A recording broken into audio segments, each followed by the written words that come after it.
मेरा पानी उतरता देख किनारे पर घर मत बना लेना, मैं समंदर हूँ, लौट के जरूर आऊंगा। पत्थर पे सिर पटक के कुछ नहीं होता, पत्थर पे सिर पटक के कुछ नहीं होता, समंदर को वापस आना नहीं आना वो उसे पता होगा।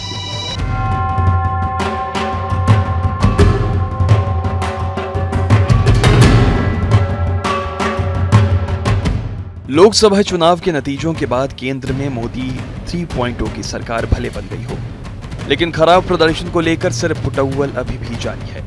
यूं तो कई सीटों पर हारे बीजेपी प्रत्याशी चुनाव में हार का ठीकरा पार्टी नेताओं और कार्यकर्ताओं पर फोड़ रहे हैं, लेकिन बीजेपी के फायर ब्रांड नेता संगी सोम और पूर्व केंद्रीय मंत्री संजीव बालियान को लेकर विवाद थमता नजर नहीं आ रहा है। मुजफ्फरनगर सीट हारने के बाद संगीत सोम और संजीव बालियान के बीच के विवाद में संगीत सोम के लिए नई मुसीबत खड़ी हो गई है। गुड़गांव के रहने वाले संजीव सहरावत उर्फ संजीव खड़गू ने संगीत सोम को 10 करोड़ रुपए की मानहानि का नोटिस भेजा है। संगीत सोम और संजीव बालियान की जुबानी जंग में संजीव सहरावत का नाम सामने आया था। आरोप है कि संगीत सोम की प्रेस कॉन्फ्रेंस में चिट्ठी बांटी गई थी, जिसमें संजीव सहरावत और पूर्व केंद्रीय मंत्री संजीव बालियान पर गंभीर आरोप लगाए गए थे।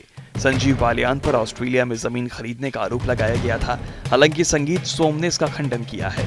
इसको लेकर जब संगीत सोम से सवाल किया गया तो उन्होंने कहा कि ये साजिशन किसी ने लेटर हेड बनाकर जारी किया है, मेरा इससे कोई लेना देना नहीं है, मैं इसके खिलाफ मुकदमा दर्ज करा रहा हूँ। क्या उसमें आरोप थे? क्या मैंने अभी आप ही के सामने कहा, मैं उसे भेज रहा हूँ और भेज के थाने में FIR कराऊंगा ये किसने बांटा है, और मेरी लेटर पैड का भी उसमें मिसयूज हुआ है। मैं इस पे जांच करा के और पुलिस को कहूंगा। कोई साजिश लगी है? पक्का साजिश है कोई ना कोई। किसकी? अब किसकी होगी मुझे क्या पता, है तो पुलिस जांच करेगी ना।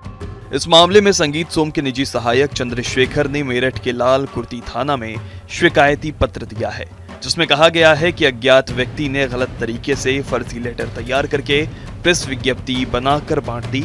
लेटर हेड का गलत तरीके से इस्तेमाल किया गया है। इससे पहले लोकसभा चुनाव नतीजे आने के बाद सोमवार को संजीव बालियान ने सरधना के पूर्व विधायक संगीत सोम पर सपा को चुनाव लड़वाने का आरोप लगा दिया था। संगीत सोम ने भी मंगलवार को प्रेस कॉन्फ्रेंस की और आरोपों का जवाब दिया। बयान अलग अलग बयान आए।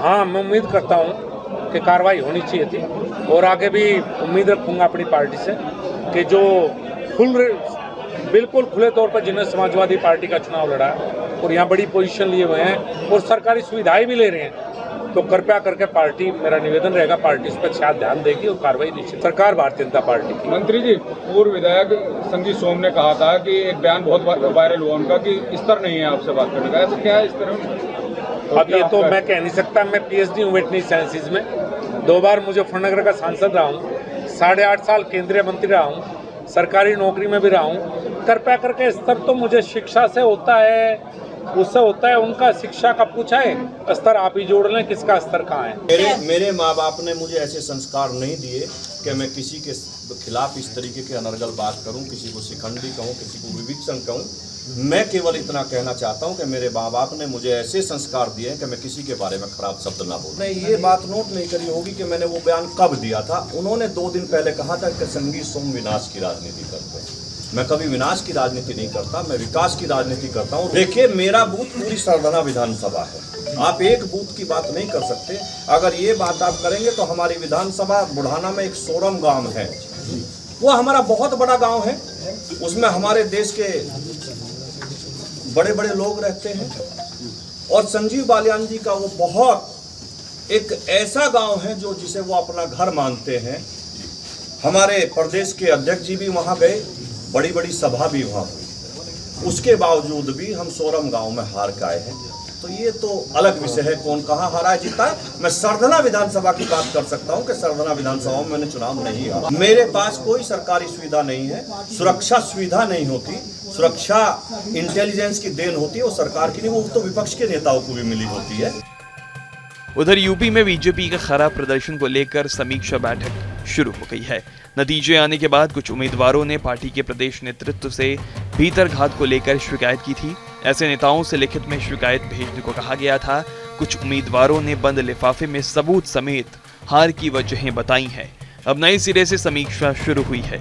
इस बार के लोकसभा चुनाव में बीजेपी 29 सीटें हार गई। इनमें 26 सिटिंग सांसद हैं। पार्टी के प्रदेश अध्यक्ष भूपेंद्र चौधरी और संगठन महामंत्री धर्मपाल सिंह ने मीटिंग शुरू की है। एक एक सीट पर हार की समीक्षा करने का फैसला हुआ है।